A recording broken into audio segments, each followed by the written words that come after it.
안녕하세요. 안녕하세요. 네, 안녕하세요. 안녕하세요. 네, 오늘도 저희가 신이 쉼표를 넣은 곳에 마침표를 찍지 말라. 자, 이 이야기를 들고 오늘 또 왔습니다. 오늘 화면에 좀 약간 사원 느낌도 나고 조명도 있는 사진을 좀 골라봤는데 저희는 밤에 만나고 있어서 딱 좋은데 저희 애청자님들은 어떤 시간에 이걸 듣고 계실지 궁금해집니다. 네. 자, 오늘도 저희가 읽은 부분에서 마음에 남는 부분 나누려고 왔는데요. 오늘 문득 이제 제가 표지 만들면서 그런 생각을 했어요. 책 한 권을 가지고 몇 주 동안 만나잖아요.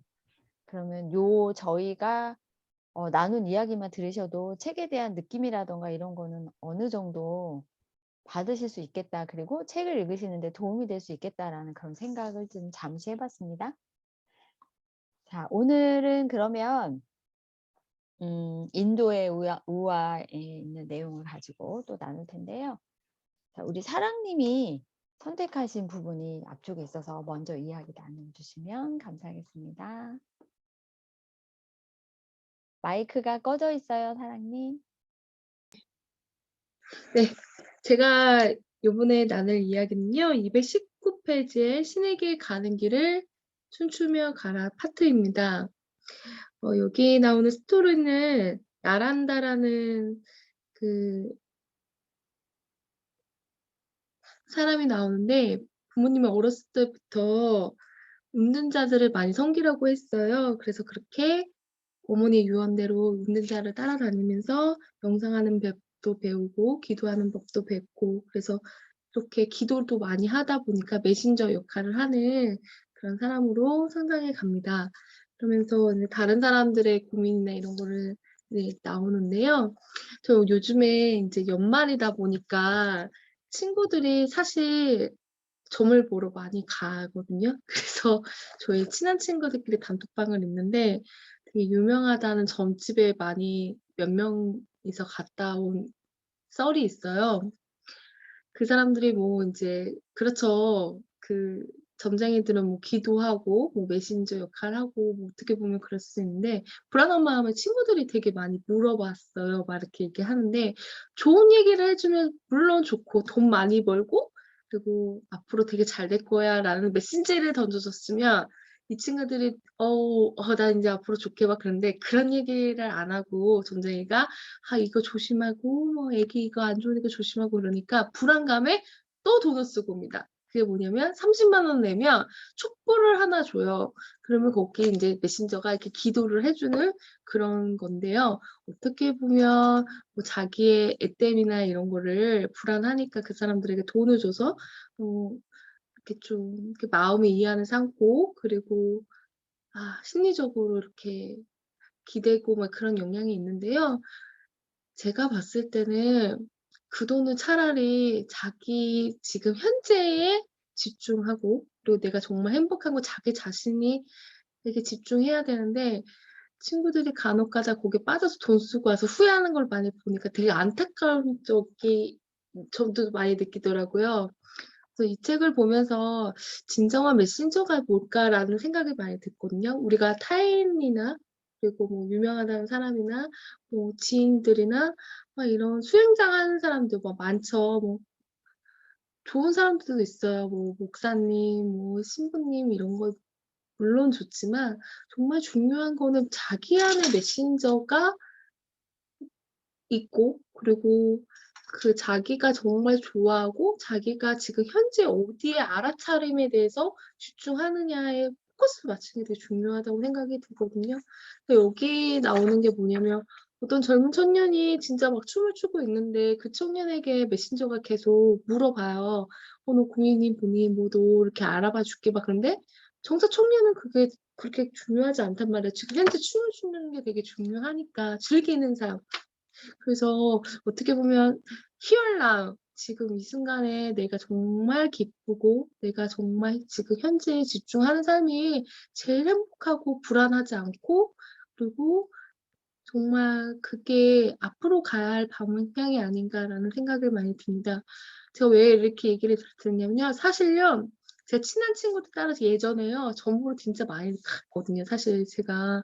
근데 맞는 게 하나도 없어요. 지금 생각하면 맞는 게 하나도 없어요. 제가 왜냐면 그때 당시에 뭐 제가 승진을 하고 앞으로 뭐 조직 생활 제가 잘하는데 지금 현실에서 보면 맞는 게 별로 없어요. 그냥 삶이 있어서 지금 창조자는 나인 것 같고 내가 선택해서 지금의 결과가 나왔다고 생각하거든요. 지금 내가 어떤 선택을 하느냐에 따라서 내 인생이 달라진다고 생각하는 거를 많이 변했기 때문에 제가 이런 메시지를 전하는 이유는 지금 현재에 알아차리고 현재에 정말 사랑하면서 사는 게 제일 중요치 않을까라는 생각이 듭니다. 메신저는 다른 누구도 아닌 바로 자기 자신이라는 거. 그리고 자기 자신을 알아차리는 거. 그걸 말씀드리고 싶었어요. 여러분 이상입니다. 네. 내가 메신저가 되는 삶. 음. 자기 주도적인 삶인데요. 네 맞습니다. 네. 뭐 마음이 힘들 때는 누군가에 의지하고 싶고 좋은 이야기도 듣고 싶고 조심해야 될 것도 알고 싶어서 그렇게 행동을 하시는 분들도 계시는데 참고만 하시고 내가 내 삶을 주도하시는 삶을 사신다면 얼마나 좋을까. 그런 말씀을 나눠 주신 것 같아요. 네 맞습니다. 네네. 자 그럼 다음은 우리 윤희 박효순 작가님 어떤 이야기를 나눠 주실까 궁금하네요. 네. 저는 연필 우화를 썼는데요. 지금 사랑님 말씀해 주신 것처럼 저도 메신저가 되는 것에 저의 하나의 소명이 있어서 지금 얘기 들으면서 너무 좀 설레는 마음이었습니다. 네. 저는 연필 우화를 이제 말씀드리려고 하는데요. 어 한 그 스승을 모시고 있는 시크교회에 어떤 신자가 있긴 한데 그냥 저희랑 똑같은 것 같아요. 어떤 사업적인 거, 경제적인 거, 또 가족 이런 부분들에 더 치중을 하다 보니까 자신이 믿고 있는 종교를 이렇게 막 열심히 믿는 편은 아닌데 마침 아내가 폐렴에 걸려서 죽게 되고 또 사업도 망하게 되고 굉장히 좀 어려운 시기에 이제 빠져 있을 때 그의 스승인 분이 자신의 마지막 여행을 함께 동행해 달라고 이야기를 합니다. 그래서 썩 내키지는 않지만 그래도 마지막 여행이라고 하니까 이제 같이 인제 함께 동행을 하게 됐는데요. 거기에서 그 스승이 많은 이야기를 해 주지만 결정적인 거는 그 스승이 정말 세상을 떠나면서 마지막으로 선물로 줬던 봉투 안에 담겨 있는 연필 한 자루의 뜻이었는데요. 그 연필 속에서 5가지의 교훈을 얻게 됐다고 이야기를 해요. 첫 번째 교훈은 뾰족하게 저희가 연필을 깎잖아요. 그것처럼 저희의 영혼이라든지 아니면 어떤 이런 영적인 그런 것들을 더 하기 위해서 성장하고 배울 필요가 있다. 깎아내는 것처럼 우리가 그런 공부를 하고 고통을 감내해야 될 때가 있다라고 이야기를 합니다. 그리고 두 번째 교훈은 바로 박보다 안이 더 중요하다인데요. 연필 박이 아무리 화려하고 멋지게 되어 있어도 그 안에 연필 심이 정말 중요하잖아요. 그것처럼 우리의 내면을 잘 가꾸는 거. 어 육체라든지 보이는 거에 집착하는 것보다 내면의 성장에 힘을 쏟는 게 더 중요하다라고 이야기를 합니다. 그리고 세 번째는 실수를 저지를 때마다 그것을 잘 배우고 다시 이제 조절을 해 가는 건데요. 저희가 실수를 하게 되면은 음 그 뒤에 연필 뒤에 지우개가 달려 있잖아요. 네 그래서 그 지우개로 지우면서 그 실수에서 그냥 좌절하는 것이 아니라 실수를 통해 교훈을 배우는 것 이것이 중요하다라고 이야기를 합니다. 그리고 네 번째 같은 경우에는 어 많은 것들을 인제 하지만 연필로 이제 글을 쓰지만 중요한 거는 그 연필을 쥐고 있는 작가가 더 중요하다라고 이야기를 하거든요. 그래서 그 작가와 연결되는 것이 중요하다라고 이야기를 합니다. 이 작가라는 거는 좀 저희 어떤 신 이런 것과도 관련이 있지 않나 이렇게 생각을 했어요. 그다음에 다섯 번째 교훈은 우리가 지나가는 곳은 반드시 흔적을 남기죠. 연필로 쓰게 되면 이렇게 분명히 이렇게 남게 되잖아요. 그것처럼 그 자국자국들이 모여서 우리의 삶을 이룬다라는 거를 기억하라고 이야기를 하면서 이 사람이 그 연필을 그 스승이 남겨준 선물 연필을 보면서 완전히 다른 사람으로 변했다라고 이야기를 해요. 경제적으로도 어려움이 있고 또 가족도 자기 곁을 떠나고 너무나 어려운 시기에 있었지만 스승이 전해준 그 연필로 인해서 자신의 삶을 다시 한번 돌아보게 되고 정말 자신의 내면의 성장을 이루기 위해서 시간을 쓰게 됩니다. 그래서 여러분들도 이 연필 하나로 5가지 교훈을 저희가 줬잖아요. 그처럼 여러분들께서도 연필을 생각하면서 뾰족하게 깎고 또 저희가 그 앞 힘이 더 중요하고 또 저희 실수했을 때는 지우개로 지워가면서 또 연필을 쥐고 있는 작가가 있다라는 거, 우리를 쥐고 있는 작가와 연결되는 거, 그리고 우리의 삶이 흔적흔적들이 모여서 나의 하나의 작품이 된다라는 거 생각하시면서 여러분들의 삶도 연필처럼 잘 수행을 해 가셨으면 좋겠습니다. "사랑은 연필로 쓰지 마세요."라는 노래도 있지만 저희는 연필로 쓰면서 하나의 작품을 남길 수 있을 것 같습니다. 여러분들의 작품에 응원을 보내겠습니다. 네. 매일매일 연필로 흔적을 남기면서 작품 같은 삶을 살고 있는 거네요. 네, 저도 이거 읽으면서 '연필에 이렇게 큰 뜻이 있구나.' 저는 가장 마음에 닿았던 게 '겉이 아무리 화려해도 연필심이 좋지 않으면 잘 써지지 않는다.' 그게 좀 마음에 와닿았거든요. 네, 나눠 주셔서 감사합니다. 예, 저는 그 처방전이라는 내용 제목을 갖고 있는 우화를 소개시켜 드리려고 하는데, 그 인도에는 전통의학 아유르베다, 뭐 생명에 관한 지식 뭐 이런 것들이 있는데 동네마다 아유르베다 의원이 있대요. 그래서 어떤 한 남자가 아파 가지고 인제 그 의사를 찾아갔어요. 그래서 의사가 인제 처방전을 줬어요. 뭘 줬냐면 뭐 몇 가지 허브하고 허브가루, 그다음에 인제 뭐 플레인 요구르트 이런 거를 먹으라고 처방을 내줬는데, 이 사람이 그 처방전을 받아들고 와서 뭘 하냐면 집에 와서 인도에는 그 인제 가정집마다 기도하는 공간이 있대요. 그 공간에 가서 먹어야 될 거를 들고 계속해서 이거를 주문처럼 소리 내어서 읽고 또 읽었어요. 그러니까 몸이 좋아지지 않고 계속 나빠지겠죠. 그러다가 인제 이 사람이 안 돼서 또 며칠 뒤에 의사를 찾아갑니다. 의사를 찾아가서 "이런 이런 처방을 주셨는데 차도가 보이지 않는다." 그랬더니 의사가 보면서 다시 자기가 처방해 준 그 얘기에 덧붙여서 독서적인 성격과 뭐 성격을 고쳐야 신경쇠약에 벗어날 수 있다라는 그런 처방을 더 하나 내주는데, 어김없이 전에 준 거와 똑같이 어떤 허브가루와 뭘 먹으라고 처방을 내줬어요. 근데 이 사람 참 대단한 의사라고 처방전을 또 받고 와 가지고 그거를 먹고 치료를 받아야 되는데, 이분이 또다시 기도하는 곳에 가서 그걸 또 열심히 외우다가 결국에는 의사가 손을 쓸 수 없는 그런 상태까지 가는 그런 상황이 왔다라는 그런 걸 보면서 엄청나게 뜨끔거렸습니다.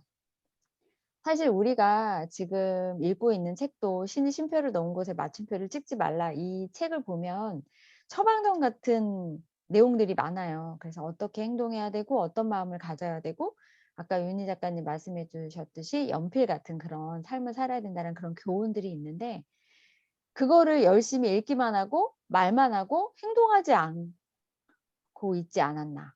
막 이런 생각이 너무 뜨끔거려 가지고 책을 읽으면서 실행하기 위해서 '실행 독서를 하자.'라는 그런 마음도 많이 먹고, 그래서 제가 그런 독서 모임도 해 봤는데, 과연 내가 그때처럼 읽으면서 하나하나 구절을 음미하고 그걸 내가 실행하기 위해서 내가 진짜 행동하고 있었나 이런 생각이 들어서 굉장히 마음이 뜨끔거리는 파트의 내용이었어요. 그래서 아무리 의사가 좋은 처방전을 내줘도 그 처방전에 맞춰서 내가 먹고 행동하지 않는다면 병이 낫지 않잖아요.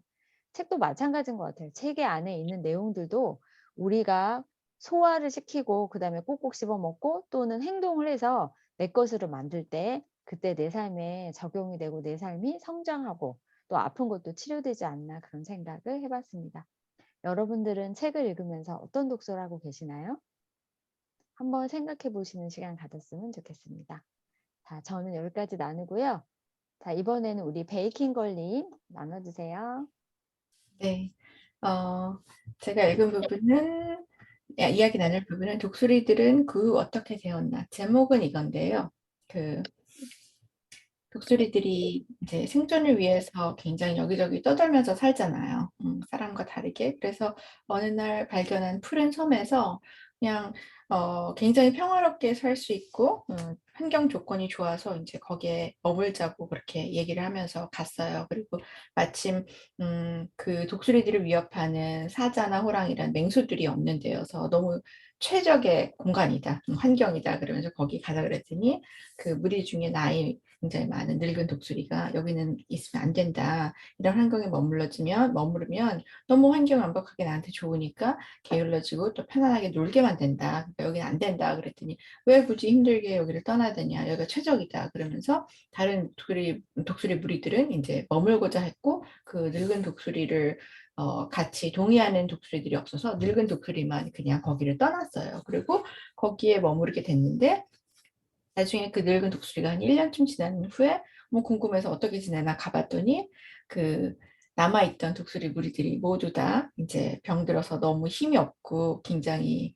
안 좋게 상황이 된 거죠. 그래서 어찌해서 이렇게 됐느냐 그랬더니 그 중에 한 독수리가 몇 달 동안은 너무 머무르는 게 좋았는데 결국 우리가 살아가려고 생존에 이렇게 같이 그거를 이겨내면서 내가 뭔가를 하는 그런 거에 도전하거나 이런 걸 하지 않고 그냥 안주하고 살다 보니까 결국 그 중간 크기의 그런 맹수들도 나타나고 이래서 그 맹수들을 사실은 자기네들이 이겨낼 수 있는데 너무 그런 기능들을 안 쓰니까 다 퇴화된 거예요. 그래서 힘을 발휘하지 못해서 결국은 병들고 피폐하고 죽는 이런 독수리들이 많이 생겨서 그 원래 늙은 독수리가 말하고자 했던 그게 사실은 맞는 거였다 이런 얘기를 해요. 조언을 듣지 않고 편안하게 사는 걸 우리가 추구했던 게 잘못된 선택이었다 이렇게 얘기를 해요. 저는 이 부분을 읽으면서 우리가 살고 있는 환경을 물론 내가 선택을 할 수 있는 부분도 있지만 그거를 일부러 나를 좀 힘들고 척박한 환경에 넣는 조건도 좀 만들어야 되지 않나 하는 생각이 들어요. 우리가 살고 있는 환경에 대한 그런 이론을 보면요. comfort zone이라는 게 있어요. 그러니까 comfort가 편안하다는 거잖아요. 심신이 평안한 공간이 있고 그 환경을 조금 넘어서서 fear zone이라는 내가 두려움을 느끼는 그런 어떤 환경이 있고 그걸 넘어서면 이제 learning zone 내가 뭔가를 배우고자 하는 거 그리고 그걸 뛰어넘어서면 가장 최적의 완성된 단계에 이르는 게 growth zone 내가 드디어 성장한 단계에 이르는 그런 환경 조건을 이렇게 내세우는 이론이 있거든요. 그게 딱 생각이 났어요. 그래서 내가 힘들고 그냥 괴로우니까 계속 그냥 안주하는 거예요. 아, 나 그냥 편안하게 이렇게 살래. 그런데 결국은 그렇게 편안하게 사는 게 나의 모든 기능을 퇴화시키는 거죠. 그래서 저는 제가 점점점 나이가 들면서 이거를 되게 많이 느꼈었어요. 내가 이 컴포트 존에 머무르고 있다가는 그냥 소위 말하는 뒷방 늙은이? 약간 이렇게 아무것도 할 수 있는 능력을 내가 갖고 있던 능력마저 상실하고 아무도 물론 내가 누구에게 알아주고 뭐 어떤 명성이나 평판을 위해서 사는 건 아니지만 내가 나를 스스로 발전시키는 그런 어떤 삶을 좀 의미 있게 살아가는 거에 대해서 되게 역행하는 단계겠구나, 역행하는 그런 과정이구나 싶어서 나를 조금 더 세게 말하면 척박한 환경에 좀 넣어야겠다. 그래서 일부러 내가 힘든 거를 도전하고 내가 이거는 가능하지 않을 텐데도 그래도 한번 되든 안 되든 해보자. 이런 거를 뭐 무모하게까지 하면 좀 힘들겠지만 일부러 넣어야겠다는 생각을 최근 몇 년 되게 많이 생각을 했거든요. 근데 이걸 읽으면서 내가 생각한 게 잘못된 게 아니었구나 하는 그런 약간 깨달음이 왔어요. 그래서 여러분이 물론 사람은 좀 편안하고 내가 하던 대로 돌아가려고 하는 그런 습성이 있죠. 우리 인간의 습성 중에. 근데 그거에 안주하고 있다가는 결국 나중에 후회하는 결과가 오고 그 누구에게도 좋지 않은 것 같아요. 그래서 내가 이 안주하고자 하는 이 comfort zone, 내가 지금 편안하고 좋은 이 환경을 뛰어넘어서 내가 두려움도 느끼고 이거 너무 힘든데라고 그런 과정이 오더라도 그걸 조금 넘어서다 보면 내가 뭔가를 해놨어 하는 성취감도 느끼는 그런 환경 속에 자꾸 자기를 집어넣는 연습을 하는 게 좀 필요하지 않나 하는 생각이 들어요. 힘들지만 그런 환경 속에 자꾸 나를 넣는 연습을 해서 나날이 발전하는 우리로 거듭났으면 좋겠습니다. 네. 와. 안주하는 삶. 뭐 각자 사람마다 살아가는 가치관이 있겠지만 저도 되게 도전을 많이 하고 뭔가 배우고 새로운 거 시도를 많이 하는 사람으로서 굉장히 공감 가는 말씀이었고요. 근데 사실 그렇잖아요. 우리가 어려움을 만났을 때 그거를 극복하기 위해서 나의 기지를 발휘하거나 지혜를 쓸 때 내가 조금 더 발전하는 것 같고 나에 대한 뭐라고 해야 될까? 믿음 이런 것들도 생기잖아요. 그래서 그런 힘듦을 만날 때 저 강의 듣는 글쓰기 작가님 하시는 말씀. 무슨 상황이 왔다 그러면 "아싸 글감." 뭐 힘듦이 왔다 그러면 "알싸 글쓰기다." 막 이렇게 연결을 이렇게. 네 생각하라고 그렇게 말씀하시는 게 생각이 나는데 그러니까 힘듦이 다가오면 '내가 뭐 하나 맞닥뜨려서 나의 그 믿음을 키울 수 있는 좋은 기회다.' 이렇게 생각하고 아싸를 외치시는 그런 삶이 되시면 만나는 그 일도 잘 해결하시고 그다음에 지혜를 발휘하시고 그다음 그동안 읽었던 책들 공부했던 것들을 다 발현하셔 가지고 활용하시는 그런 삶이 되시면 좋지 않을까 그런 생각을 해 봤습니다. 오늘 또 사인 사색으로 각자 읽고 느끼신 부분에 대해서 나누니까 너무 또 좋네요. 그래서 저는 하나만 나눴지만 또 세 분이 나눠 주신 이야기를 들으면서 '아 이런 느낌도 있었고 공감도 되고 또다시 그 파트를 읽어 봐야겠다.'라는 그런 생각도 들었습니다. 그래서 오늘 저희 이야기는 여기까지 나눌 거고요. 저희가 나눈 이야기가 도움이 되셨다면 좋아요 구독. 알림 설정. 부탁드립니다. 네, 맞습니다. 네. 고맙습니다. 다음 주에 또 뵐게요. 다음 주에 봬요. 네.